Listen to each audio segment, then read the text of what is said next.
ஆவணி மாதம் பிறந்தவர் யாரு? ஆடும் வினையை ஒழிப்பது யாரு?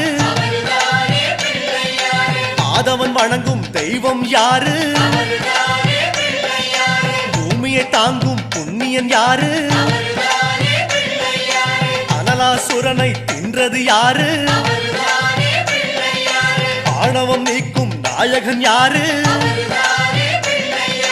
முப்புரி அணிந்த மூலவன் யாரு? அவரும் வாழ்வது எங்கே கூறு?